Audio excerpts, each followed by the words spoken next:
Hello, everyone, and welcome. To the universe. Everything is here, All the things that you can find. even bad things. Sadly, even bad And things. yeah, we are gonna talk about a bad thing today. We have a new set. We do. It's mostly just 2 feet over, but It it's is a new two- set. Yeah, it's 2 feet over. The reason for that is because we have new Yes. chairs, and we had to find a place for the chairs to fit They're- because we got tired of sitting directly next to each other. So Yeah, I think I was getting neck problems. Yeah, so We're- now we we're have- too broke to afford chiropractors. So yeah, definitely don't have time for that. So, my name is Samuel. And I am Sam. I have glasses. I don't. I have another new hat. He just keeps getting new hats. My glasses have remained the same in every video. Maybe we got to change that. I just keep pulling them out of a closet. At some point, I'm probably just gonna have to start hitting like. So, today we're here to talk about a thing that's in the universe. It is a video game. It's House of Ashes. House of Ashes, the Dark Pictures Anthology House of Ashes, made by Supermassive Games. And I was really excited for it. I thought it was going to be cool. I didn't know much about them. I just knew the story trailer looked kind of neat, and some of the gameplay looked fine from what I saw from third person. I was like, oh, that looks neat. Yes. So yeah, House of Ashes, if you don't know what the Dark Pictures Anthology games are, which Sam did not know what they were, I did know. I still don't think I really understand it. I have never actually played them, I've just watched other people play them. They are interactive narratives. So they are video games, but they are more, you control multiple characters and you have them make decisions that affect the game. At the end of the game, you can have all of your characters alive, you can have none of them alive, you can kind of play them multiple ways, but there's not much in terms of actual you get a little core- bit of third person. a little bit of third person. You know, and it's... That's why I thought if this was a third person shooter, it would have been awesome. Yeah. But obviously I didn't look into it enough. I was just too excited in my own mind because it's like, who doesn't want to fight monsters underground in catacombs and be an adventurer? I was like, Yeah. it's basically Indiana Jones with cooler guns. Yeah, it promises you a lot and delivers on absolutely zero.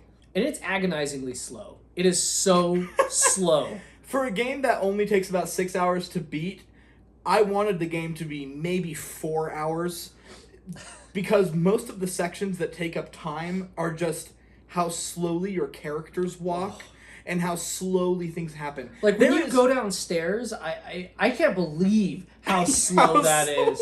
There's no sprint mechanic or even walk slightly faster mechanic. But it's like, here's 30 things you got to look at in this room, and you're walking at like a half a mile an hour. And the walking and camera mechanics are not even good, so it's like giving you a headache while you're just trying to walk to go look at things. I'm like, how can you get just third-person movement so wrong?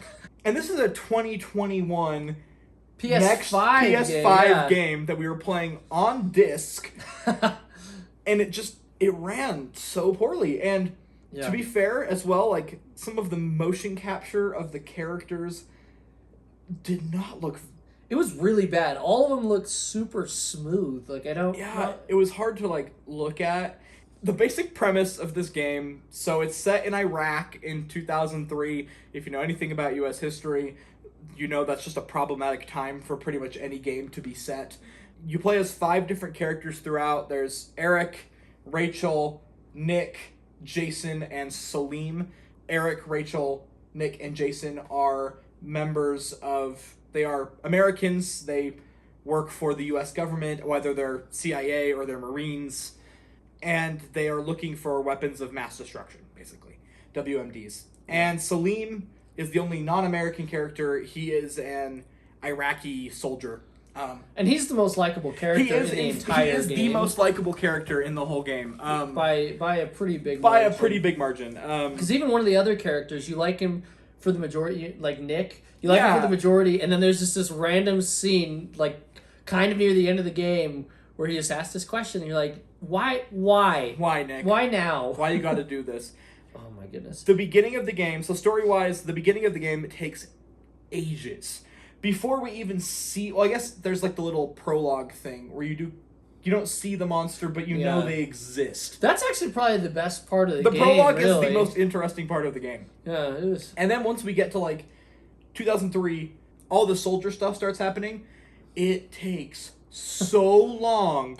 And it's not interesting. It's so boring. Yeah, it's not even interesting. And they do the thing which happens often when you have like army movies and army narratives where there's just so much profanity and so much cussing, and it just like you become inundated by it. But you're just like every character says the F word.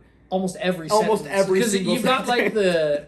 the little captions at the bottom of the screen, and so for me, I was just like, I'm curious how many times, and it's at least probably every other sentence at least, if not like 75 to 90% of the sentences, it's like just F-bomb. F-bomb. And it's not really great writing, because I mean, No. you can have profanity in a movie, and if it's meaningful, it's like, okay. Like, yeah, that was well done. But the fact that it's just like, let's just stick it in here as a filler for whatever we need. Yeah, and honestly, if you took out most of the profanity in this game, like just the F words, it probably... The majority of the dialogue's gone. And most of the dialogue is gone, and also it probably wouldn't even need to be rated M, because this game is not scary at all. The scary... I would say... There's like this blood pit that is like, she falls into at some point. Why is it there? No, like it has no point for the entire movie except to. We never see it again after that. But it was easily the most terrifying part of the game. That's true. But part of it was because it was such a massive shift in tone. Yes. The main character's name is Eric King, and there's kind of like this relation. So he's got his wife there, Rachel, but they've been separated for a year. She's created this relationship with this other guy, Nick. While they've been apart, Eric doesn't know it. They all have to, for some reason, get together and work on this stuff. Blah, blah, blah. So obviously there's going to be issues here. You really like Nick. Nick's actually a pretty good guy. Eric's just the worst.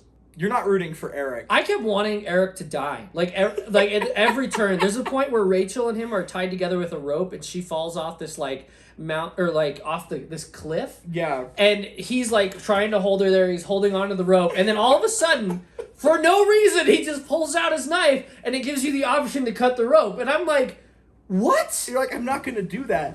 And it gives you the option like 3 different times. Yeah, and you're like, no.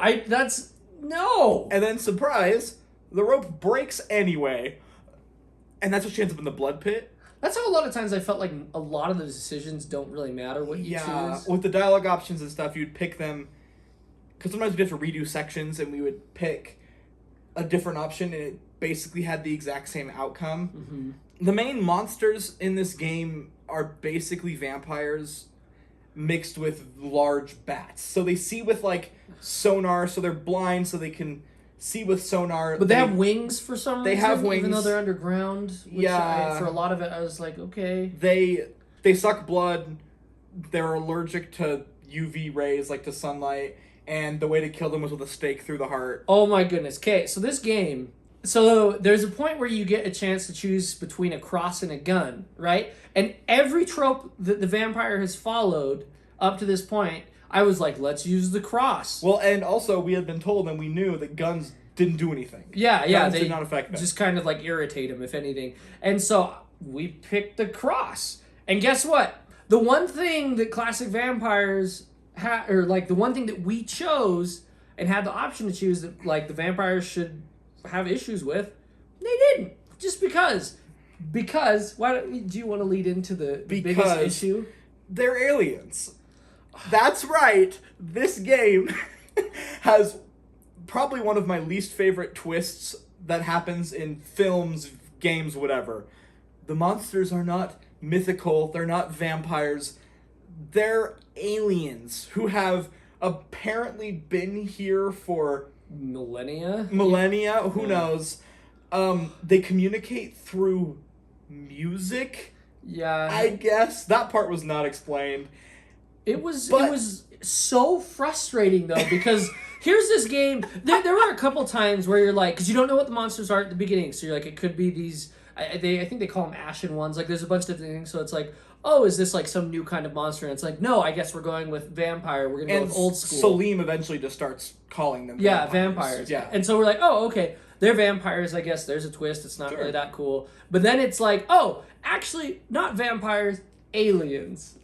And it was the most irritating thing. We had suffered through this game. And then we get to this point, and when they walk into this, Salim and Jason walk into this big cavernous room that looks like machinery. It's very space age. And I was like, Sam and I both look at each other and we're like, don't do this. Is it aliens? I can't believe it's aliens. That is the stupidest thing they possibly could have done. Well, because it felt so random. It was like, no. I mean... And then they didn't explain the aliens well enough. But they are like vampires where if you get bitten or scratched by one, you then turn into one of them. This happens to a couple of characters. Yeah. In our playthrough, this will not happen. Like I said, every playthrough will be different.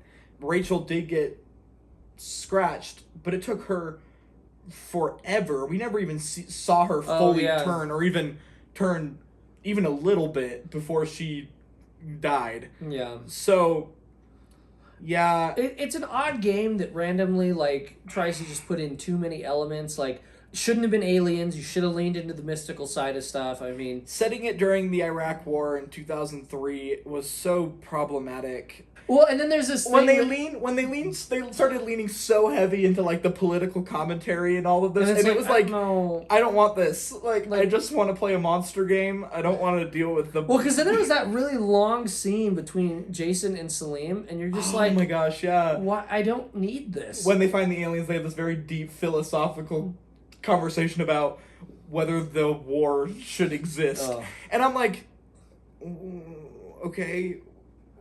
Can we get back to aliens, I guess? Like this game is already too long. Yeah, like, I don't need if this game was better, sure, put in some stuff that, I mean, it could be commentary-wise if I enjoyed this game. But the fact that it's already dragging on, you're like, here's something that I want you to think about. It's like, no. I don't want to think about it. No, I know. At the end of our playthrough, annoyingly, the only people who made it out were Jason and Eric. And I wanted Eric to die the entire time. And the only person I wanted to save was... Well, I mean, I liked Nick, too. Jason's kind of got his ups and downs, but it's like Nick and Salim are pretty much the only two people. And we tried so hard to save Salim. I got to the end, and I was like...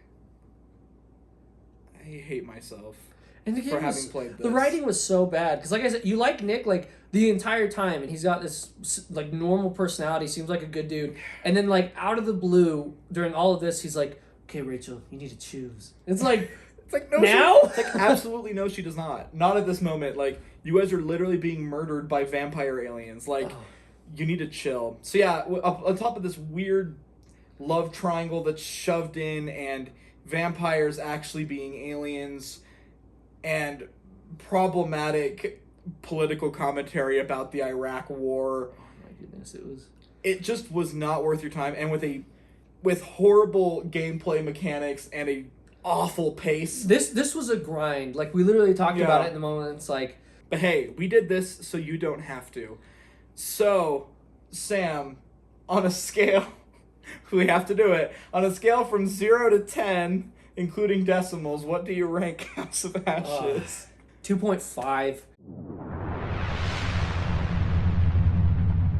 Maybe. 2.5, maybe. I mean, there were some good things about it, but I really can't think of any at the moment aside. Because the fact that they even tried to create a narrative, and at times it was kind of interesting, and I actually thought the monster design was cool. I did too. And the monsters were interesting until they were aliens. I think 2.5 is good, possibly even generous. Do not buy this game unless this is your thing. If you love this, maybe start out. If you're on Game Pass, they have the first Dark Pictures Anthology game, Man of Medan. Maybe play that first and see if you like the gameplay style.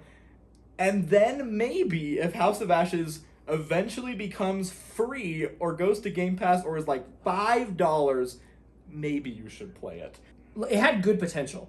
Yeah, it did. There was a lot of things that were... I think if you had taken the story, the narrative frame, and made a decent third-person shooter game a la like Uncharted or that style of game, Gears of War, you could have had a really cool monster third-person shooter game. And aliens. No. Yeah, kill the aliens. That was such a... I want to fight vampires in a cave. Oh, yeah. Well, it would have been awesome to come around some of these corners and have a lot more responsive game and to be able to explore this cool temple.